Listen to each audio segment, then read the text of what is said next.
So on this bull, this is the bull I archered last fall. I boiled the skull myself. I just got the age results back, so I'm really excited to share that with you. I wanted to just share the brief history that I knew of this bull before I got him aged. So it was the winter of 2024 is when I first saw him. He was out feeding in a brush field, and I knew after I first saw him, I was like, yeah, that's the bull I want to pursue this upcoming hunting season.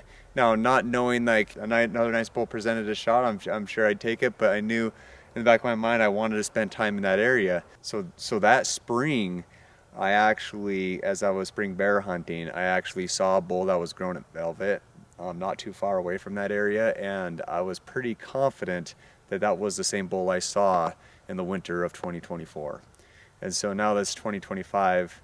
Now it's time to pursue bulls. So prior to the hunting season, I practiced a lot with my Hoyt bow, practicing from long to short range, typically in the heavy timber country. Most of my shots end up being pretty short. So I got caught up with work and I decided to dedicate the entire month of September to archery elk hunting. So doing e-scouting and stuff, from where I saw that bull in the brush field, I have a rough idea on where this bull is going to rut during September. But I wanted to keep out of there and wait until the rut got hotter. I didn't want to push the elk out of the area. And so I actually hesitated a bit and hunted other places looking for mature elk. And it was about the middle of September, I decided to finally go in there and try to put the puzzle pieces together, try to find the cows, because I figured if I'd find the cows, I'd find the bull.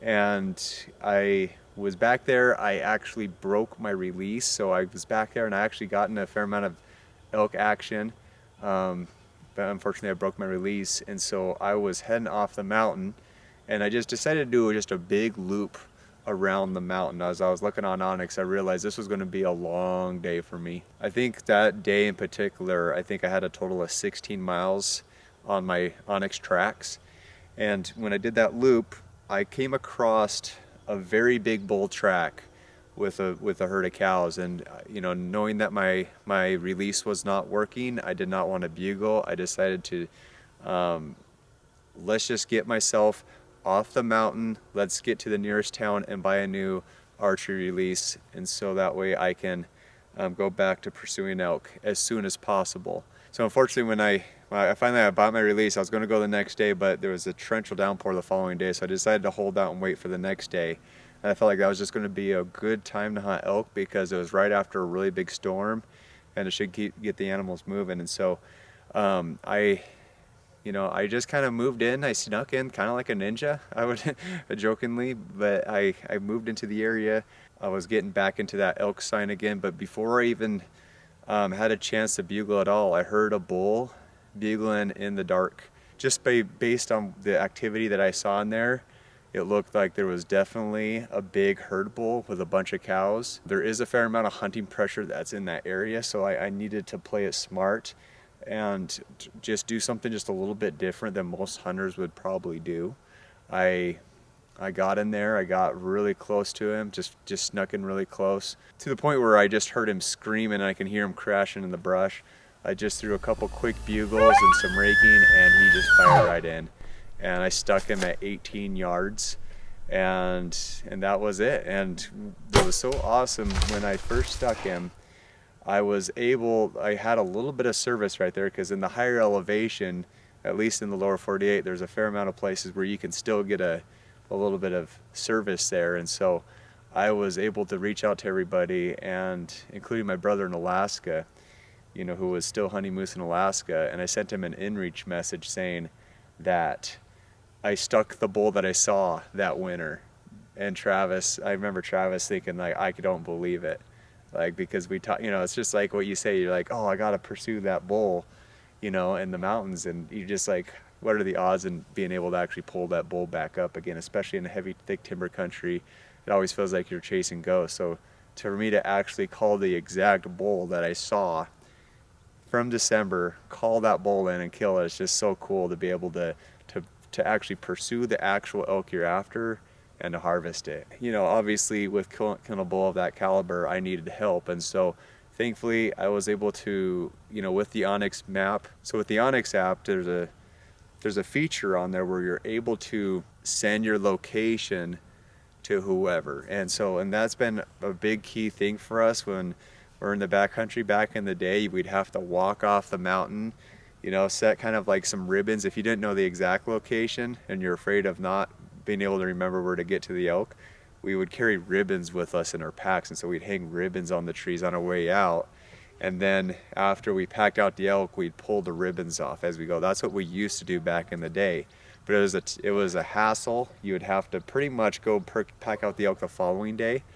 But being that I had this technology that to me was very helpful, having OnX, I got in contact with my dad, my brother, and another good friend of mine. And I was able to send them the exact location through OnX. It's a fairly easy system, and I'll show you exactly how to do that. So all you do is you have to make a waypoint of it, and it could be either your location or anywhere else. So the first thing you do is you add a waypoint, and then where it shows recently used, it depends what you want it for. If it's something you want to remember, I click on more.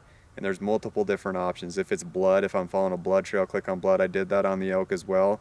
You know, the elk, for me in this situation, I clicked on elk.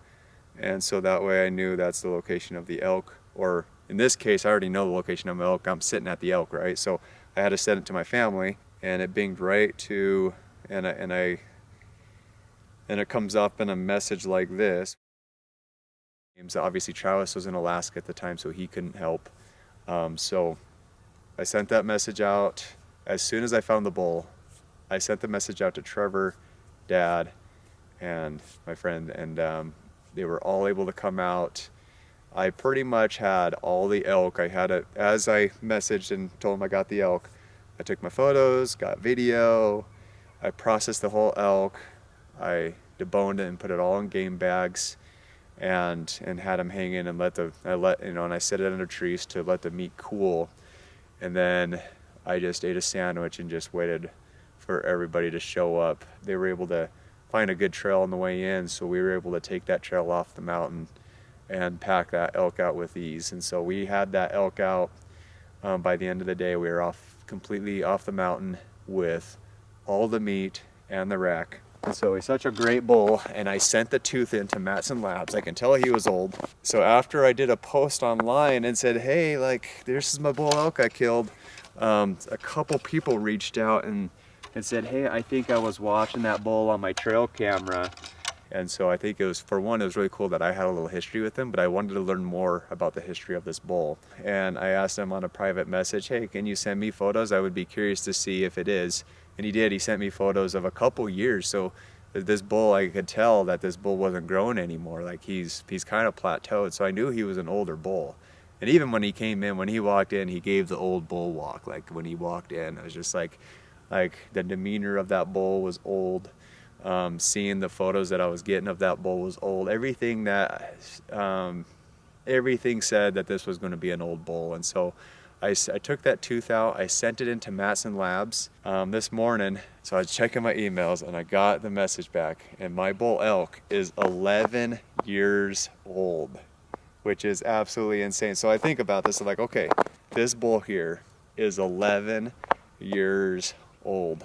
So you have to think about that. 11 years this bull elk has lived in an area with lots of wolves, lots of grizzlies, a lot of hunting pressure, and somehow that bull has been able to avoid not just an archery season, but a rifle season for elk, and everything in between. And he's avoided predators, not just grizzlies and wolves, but mountain lions and everything else, and the weather. And you get some harsh winters. He's lived a long time. So to me, it's just really impressive to see this bull survive so long out here in the mountains.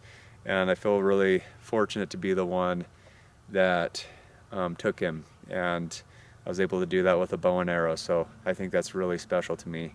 And would you guys like more videos of this? Let me know in the comments below, because if you do, I'll do some photos. I'll do a video like this for my mule deer as well. I got the age results on those as well.